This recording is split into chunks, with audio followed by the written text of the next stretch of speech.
नमस्कार दोस्तों, एक बार फिर से हम आपका स्वागत करते हैं आपके अपने चैनल में। तो आज दिन हो चुका है 12 मई और टाइम हो चला है आज के मुख्य समाचार जानने का। तो दोस्तों, लॉकडाउन के चलते देश में काफी कुछ ऐलान किए गए हैं, जिसमें ट्रेन से लेकर हवाई जहाज तक शामिल है। इसके अलावा इस वीडियो में आपको पूरे देश के मानसून का हालचाल से लेकर देश में घटित हुई सभी घटनाओं की जानकारी मिलने वाली है। दूसरी ओर कोरोना महामारी को लेकर लेटेस्ट अपडेट भी आ गए हैं और मोदी सरकार की तरफ से नए ऐलान हुए हैं जो आपके लिए बेहद फायदेमंद हो सकते हैं। ऐसे में बिना किसी देरी किए आज दिन भर की खबरों से आपको अवगत कराते हैं। सबसे पहले बात करते हैं भारत में कोरोना वायरस अपडेट की। तो 69,000 से ज्यादा लोग इस वायरस से संक्रमित हो चुके हैं, जिसमें 22,000 से ज्यादा मरीज ठीक हो चुके हैं और लोगों की मौत के आंकड़े ने 2250 को पार कर लिया है और ये गिनती हर घंटे हर मिनट बढ़ती जा रही है। साथ ही एक नजर डाल लेते हैं दुनिया भर के कोरोना वायरस अपडेट पर। तो बता दें, दुनिया में कोरोना वायरस के मरीजों की संख्या 42 लाख को पार कर गई है, जिसमें 15 लाख से ज्यादा लोग ठीक हो चुके हैं और लोगों की मौत का आंकड़ा 2,85,000 को पार कर चुका है। आज की सबसे बड़ी खबर ये है कि 12 मई से ट्रेन अपने ट्रैक पर फिर से दौड़ने लगेगी। संकट के काल में पूरा भारत लॉकडाउन में है, ऐसे में घर से दूर रहे लोगों के लिए ये बड़ी खुशखबरी है। इंडियन रेलवे ने 15 जोड़ी ट्रेनों को मंगलवार से चलाने का ऐलान किया है। रविवार को भारतीय रेल विभाग ने कहा कि 12 मई से चरणबद्ध तरीके से यात्री ट्रेन सेवाएं शुरू की जाएंगी। हालांकि इस दौरान ट्रेन के किराए में किसी भी प्रकार की छूट नहीं दी जाएगी। बात करें आज की बड़ी खबर की, तो बता दें 12 मई से चलने वाली ट्रेनों के लिए 11 मई शाम 4 बजे से टिकट की बुकिंग शुरू हो चुकी है। भारतीय रेलवे के मुताबिक लॉकडाउन के दौरान चलने वाली ट्रेनों का टिकट ऑनलाइन ही बुक करना होगा, क्योंकि स्टेशनों पर टिकट बुकिंग की खिड़की बंद रहेगी। ट्रेन का टिकट मोबाइल ऐप या रेलवे की वेबसाइट पर ऑनलाइन ही टिकट बुक किया जा सकता है। एजेंट या टिकट खिड़की से टिकट बुक कराने की सुविधा नहीं मिलेगी। एक नजर डाल लेते हैं देश की मानसून की ओर। तो बता दें, उत्तर भारत से लेकर पूर्वी भारत तक और मध्य भारत के कुछ इलाकों में प्री मानसून बारिश की गतिविधियां एक बार फिर बढ़ी हैं। हालांकि उत्तर भारत के भागों में अब बारिश की गतिविधियों में धीरे धीरे कमी आने लगेगी। पिछले 24 घंटों में देश के विभिन्न हिस्सों में जितनी बारिश दर्ज की गई है, आज उतनी वर्षा होने की संभावना नहीं है। मौसम से जुड़ी जानकारी देने वाली निजी एजेंसी स्काईमेट के मुताबिक फिर भी पंजाब, हरियाणा, दिल्ली एनसीआर और उत्तरी राजस्थान के अलावा उत्तर प्रदेश में विभिन्न क्षेत्रों में नमी अभी भी बनी हुई है। बादलों के अचानक आसमान में आने की संभावना बनी हुई है। इसके अलावा कुछ क्षेत्रों में बारिश की गतिविधियां एक बार फिर देखने को मिल सकती हैं। इसी बीच जम्मू कश्मीर से लेकर उत्तराखंड में बारिश के आसार बने हुए हैं। एजेंसी के मुताबिक उत्तर प्रदेश के पश्चिमी इलाके में आज बारिश होगी। दक्षिण और पूर्वी उत्तर प्रदेश में भागों में भी बारिश हो सकती है। उत्तरी राजस्थान में आज बारिश की गतिविधि देखने को मिल सकती है। बिहार, झारखंड, पश्चिम बंगाल, ओडिशा और छत्तीसगढ़ में अगले 2 दिनों के दौरान नमी बनी रहेगी। बादल आते जाते रहेंगे, मगर बहुत अधिक बारिश नहीं होगी। इसी के साथ बढ़ते हैं आज की अगली बड़ी खबर की ओर। तो बता दें, भारतीय स्टेट बैंक SBI ने ग्राहकों को अलर्ट किया है। दरअसल एक अफवाह फैली हुई थी कि योनो ऐप के जरिए इमरजेंसी लोन दिए जा रहे हैं। बता दें कि कुछ खबरों में कहा गया था कि SBI 45 मिनट के भीतर 5 लाख रुपए तक के इमरजेंसी लोन की पेशकश कर रहा है। खबरों में कहा गया था कि यह लोन 10.5% की ब्याज दर पर दिया जाएगा और EMI 6 महीने की अवधि के बाद शुरू होगी। SBI ने अपने ग्राहकों को इन सभी अफवाहों पर विश्वास न करने के लिए आग्रह किया है। इसको लेकर SBI ने एक ट्वीट के जरिए भी अपने ग्राहकों को अलर्ट किया। बढ़ते हैं आज की अगली बड़ी खबर की ओर। तो बता दें, पाकिस्तान ने नियंत्रण रेखा पर अचानक से लड़ाकू विमानों की गतिविधि बढ़ा दी है। नियंत्रण रेखा पर अपनी सीमा में पाकिस्तान के F-16, JF-17 और मिराज 3 उड़ान भर रहे हैं। सूत्रों के मुताबिक पिछले दिनों हंदवाड़ा में आतंकियों के साथ मुठभेड़ में कर्नल आशुतोष शर्मा की शहादत के बाद पाकिस्तान डरा हुआ है और उसने बॉर्डर पर फाइटर एयरक्राफ्ट की गतिविधियां बढ़ा दी हैं। हंदवाड़ा में आतंकवादियों के साथ मुठभेड़ में सेना के 5 जवान शहीद हो गए थे। इसी के साथ बात करते हैं आज की अगली बड़ी खबर की। तो बता दें, कोरोना संकट की वजह से देश की इकोनॉमी पस्त नजर आ रही है। आज यानी मंगलवार को वित्त मंत्री निर्मला सीतारमण सरकारी बैंकों के मुख्य कार्यकारी अधिकारियों CEO के साथ समीक्षा बैठक करेंगी। बैठक में कर्ज लेने वालों तक और कर्ज की किस्तों के भुगतान के लिए मोहलत देने की योजना पर समीक्षा की जाएगी।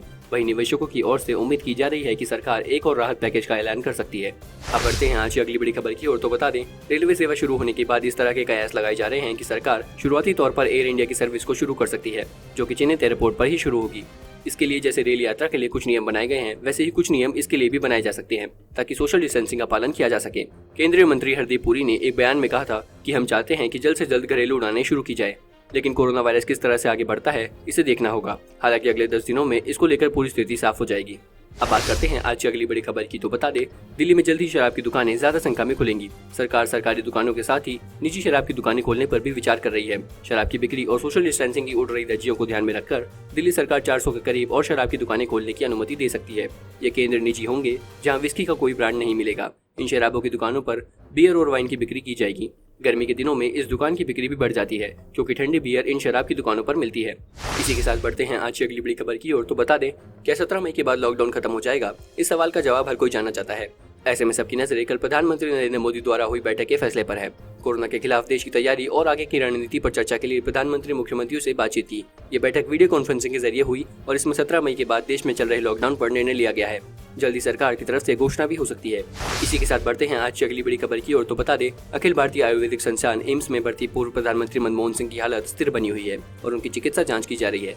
एम्स सूत्रों ने सोमवार को ये जानकारी दी। उनको बेचैनी महसूस होने के बाद रविवार रात एम्स में भर्ती कराया गया था। 87 वर्षीय मनमोहन सिंह को एम्स के कार्डियोथेरेसिस वार्ड में निगरानी में रखा गया है। एम्स सूत्रों ने सोमवार को बताया, एक नई दवा लेने के बाद रिएक्शन होने के कारण उन्हें भर्ती कराया गया था ताकि वह चिकित्सकों की निगरानी में रहें और उनकी जांच हो सके। इसी के साथ बढ़ते हैं आज की अगली बड़ी खबर की ओर। तो बता दें 12 मई से ट्रेन चलने की अनुमति मिल गई है। तो आइए जान लेते हैं कहां से कहां तक चलेगी ट्रेन। नंबर 1 नई दिल्ली से डिब्रूगढ़। नंबर 2 नई दिल्ली से अगरतला। नंबर 3 नई दिल्ली से हावड़ा। नंबर 4 नई दिल्ली से पटना। नंबर 5 नई दिल्ली से बिलासपुर। नंबर 6 नई दिल्ली से रांची। नंबर 7 नई दिल्ली से भुवनेश्वर। नंबर 8 नई दिल्ली से सिकंदराबाद। नंबर 9 नई दिल्ली से बेंगलुरु। नंबर 10 नई दिल्ली से चेन्नई। नंबर 11 नई दिल्ली से तिरुवनंतपुरम। नंबर 12 नई दिल्ली से मडगांव। नंबर 13 नई दिल्ली से मुंबई सेंट्रल। नंबर 14 नई दिल्ली से अहमदाबाद। नंबर 15 नई दिल्ली से जम्मू तवी। बात करते हैं अगली खबर की। तो बता दें रेल यात्रियों के लिए रेल मंत्रालय की तरफ से गाइडलाइन जारी की गई हैं जिनका यात्रियों को पालन करना जरूरी है। नंबर 1 हर रेलवे स्टेशन पर यात्री की स्क्रीनिंग की जाएगी, जो नॉर्मल है उन्हें ही एंट्री मिलेगी। नंबर 2 हर कोच रेलवे स्टेशन के एंट्री एग्जिट पर हैंड सैनिटाइजर की सुविधा उपलब्ध होनी चाहिए।